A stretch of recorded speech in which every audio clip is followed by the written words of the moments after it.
নমস্কার বন্ধুরা, good morning. তোমরা সবাই কেমন আছো? আমরা তো ভালোই আছি। আমি তো বিন্দাস ঘুরে টুরে কালকে এসেছি, কিন্তু প্রচণ্ড পা ব্যথা হয়েছে এত।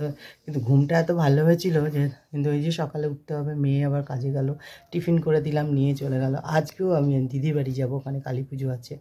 তাই এখানে তাড়াতাড়ি তাড়াতাড়ি একটু ইয়ে করে দিলাম, ভাত একটু বসিয়ে দিয়েছি, কারণ ছোটো মেয়ে ভাত খাবে, ওর পড়াতে যাবে, তাই ভাত খেয়ে যাবে। তাই ভাত আর আলু ভাতে দিয়ে দিয়েছি। আর ছোটো মেয়েও বড়ো মেয়েও নিয়ে চলে গেছে কাজে। আর এই যে এত হেঁটেছে, ক্লান্ত হয়নি, কিন্তু আমার পা যন্ত্রণা। গুণধর ওরা রাস্তা দেখে ভয় পেয়ে যায় যে কবে পৌঁছাবো, আর আমরা রাস্তার দিকে তাকিয়ে ভাবি এই তো পৌঁছে গেছি। না, গুণধরণী ধরণী, এটা ভুল হয়ে গেছে, আমি গুণধরণী বলবো। আমাদের নিন্দা করার মাস্টার। আগে যদি ভয় পেয়ে যায় সে কাজ অনেক দেরি হয়। এমন এই তো চোখের সামনে ওই দেখা যায়, অথচ কাজের জন্য একদম লবণক্কা বলে না, ওইটা একদম কাজ কাজ কাজ কাজ, এত কাজ করে যে একদম সব উল্টে দিচ্ছে কাজ করে। উল্টে গেলে তো উল্টে যেত, সোজা আছে বলেই এখনো এগিয়ে যাচ্ছে, আস্তে আস্তে গুটি গুটি পায়। আসলে না, আমি নতুন একটা জুতোটা মানে পরেছি, তো ওটা পরি এদিক ওদিক গেলে, কিন্তু ওটা পরে এতটা হেঁটেছে, আর এখন একটু উঁচু চটি পরে হাঁটতে পারি না। এবার যাই হোক, ওটা বুঝতে পারিনি যে এত মানে শক্ত হবে জুতোটা, মানে পায়ের নিচে একদম ফোসকা পড়ে গেছিলো। পরে গিয়ে এখানে একটা প্লেন আর একটু নরম জুতো হলে মানে শান্তি হতো। যখন এখানে জুতো খুলে হাঁটছি এত ভালো লাগছিলো, কিন্তু আবার ওই যে ফোসকাটার মধ্যে যখন ইটগুলো বা গুঁড়োগুলো একটু ঢুকছিল, তখন কিন্তু খুব কষ্ট লাগছিল। যাই হোক, কৃষ্ণ গোপাল আমাদের উদ্ধার করে দিয়েছে, ভালোই লেগেছে। কষ্ট না করলে কি আর ভগবানকে দেখা যায়? একটা গিয়ে গোপালও কোলে, হ্যাঁ, ওখানে জুতো রাখতে গিয়ে একদম একটা মানে বড় গোপাল আমার কোলে আসলো, তো খুব ভালো লেগেছে। তোমাদের শেয়ারও করেছি, দেখে নেবে। ওই জন্য বলা হাওয়াই চটি ঠিক আছে, সব জায়গায় যাবে যখন একদম আমাদের দিদি জিন্দাবাদ। দিদি হাওয়াই চটি পরে দুনিয়া ঘুরে বেড়াচ্ছে। হাওয়াই চটির কোনো ইয়ে নেই, জল বৃষ্টি ঝড় গরম হাওয়া বাতাস সব সময় পড়া যায়, সব জায়গায় আরামসে হাঁটা যায়, দৌড়ানো যায়, ফেলে দিয়ে চলে আসা যাবে। যাই হোক, পাটা একটু ব্যথাই হয়েছে, তা ঘুমটাও ভালো হয়েছে, তাকে উঠতে হবে। কিন্তু আজকেও আবার একটু দিদি বাড়ি যাবো, ওখানে কালী পুজো আছে, কালী পুজোতে যাবো। এই ছোটো মেয়ে এখনো ঘুমোচ্ছে, ওকে ডাকি, কেন পড়াতে যাবে। যাবার যতক্ষণ না যেতে পারছি জায়গা, না না, যাবো। ঠিক আছে, চলো আগে ওগুলো কাজগুলো করে নিই, তারপরে। এখানে মাছ নিয়ে চলে এসছে, নুন হলুদ মাখিয়ে রেখেছি, আর এই তেল দিয়ে দিয়েছি। এবার মাছটা ভাজা করব। আর এখানটায় গাজর কেটে রেখেছি, গাজর আলু আর টমেটো আছে, কাঁচা লঙ্কা আছে, আর একটু পেঁয়াজ আছে। মাছের পাতলা করে ঝোল করব। আর ভাত হয়ে গেছে, ব্যাস পাতলা মাছের ঝোল দিয়ে ভাত খেয়ে তারপরে যাব। তেলটা গরম হয়ে গেছে, মাছটা দিয়ে দিই।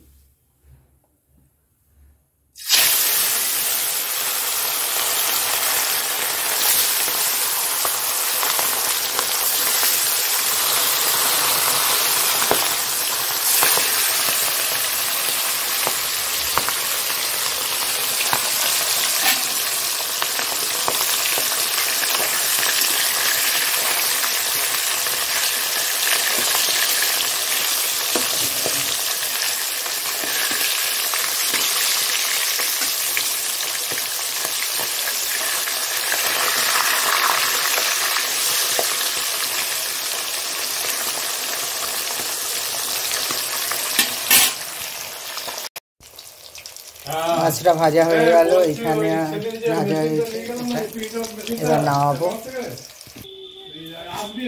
কালো জিরে দিয়ে দিলাম, কালো জিরে।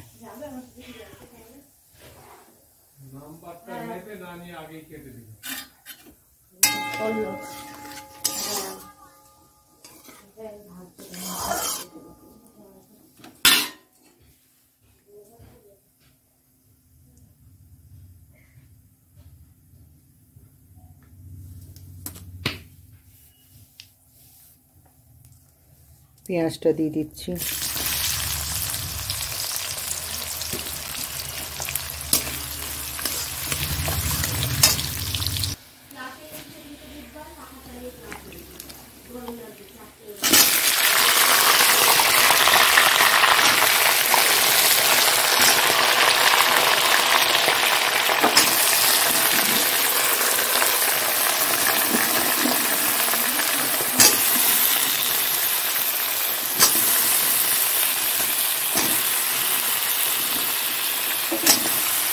বোকা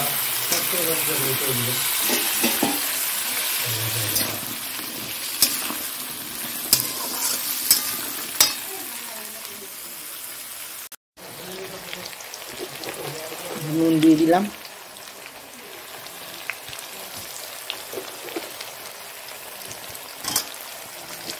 তো হলুদ দেবো,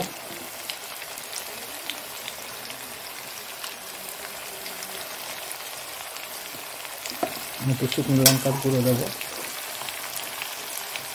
ঝাল ঝাল না হলে ভালো লাগে না, কাঁচা লঙ্কা তো দিয়েছি।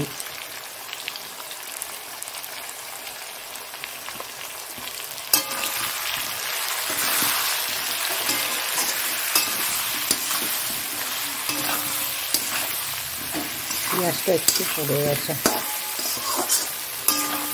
বুঝতে পারিনি, কথা বলছিলাম, জোরে করা ছিল গ্যাসটা।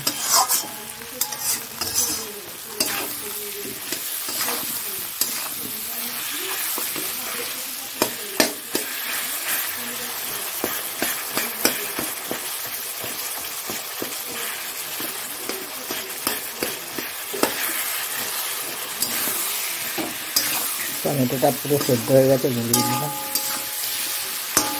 এইভাবে টমেটো দিলে না খুব সুন্দর টেস্টি হয়।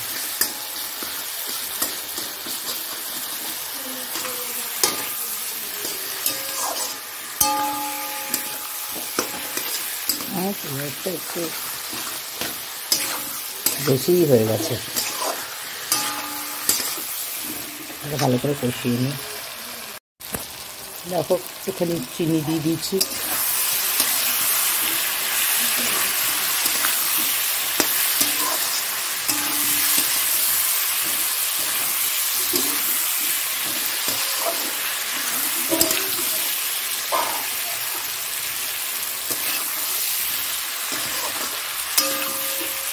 বাজে রান্না হয়নি, যা ছিল তাই দিয়ে মাছের তেলটা করে দিলাম, ভালোই হবে খেতে, খাওয়া হবে না।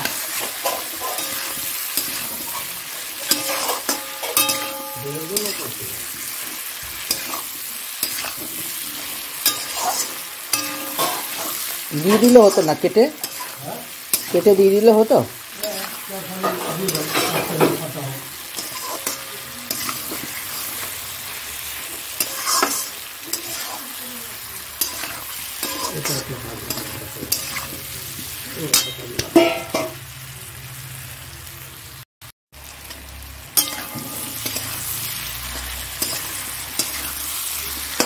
এবার জল দিয়ে দেবো,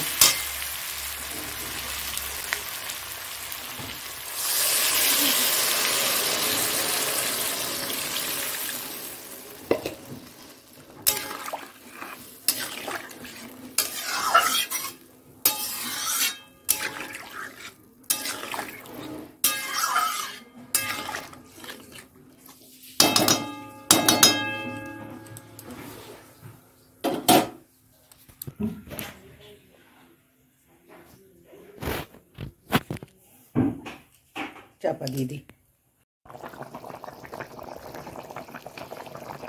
দেখো ঝোলটা হয়ে এসছে, এবার মাছগুলো দিয়ে দেবো। মুড়োটা দিয়ে দিচ্ছি, লেজেটাও দিয়ে দিচ্ছি,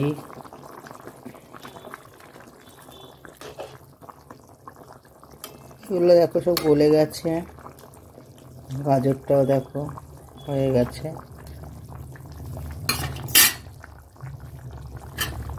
প্রচণ্ড মশা,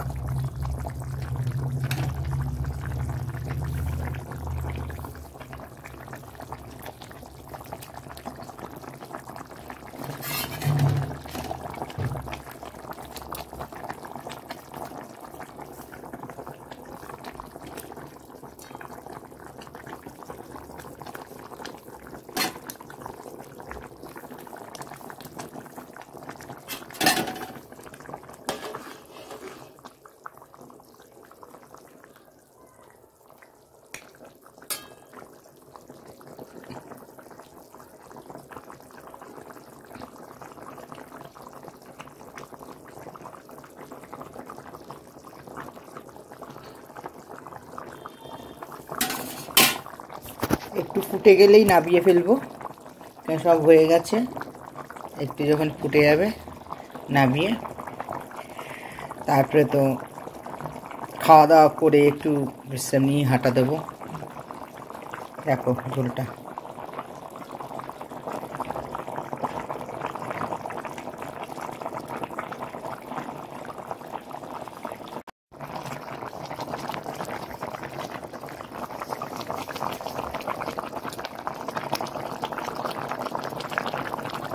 বিরিয়ানির সাথে সফট ড্রিঙ্ক রান্না করলাম, খেলাম, একটু রেস্ট নিলাম, তারপরে বসে টিভি দেখছি, দেখি কি করা যায়।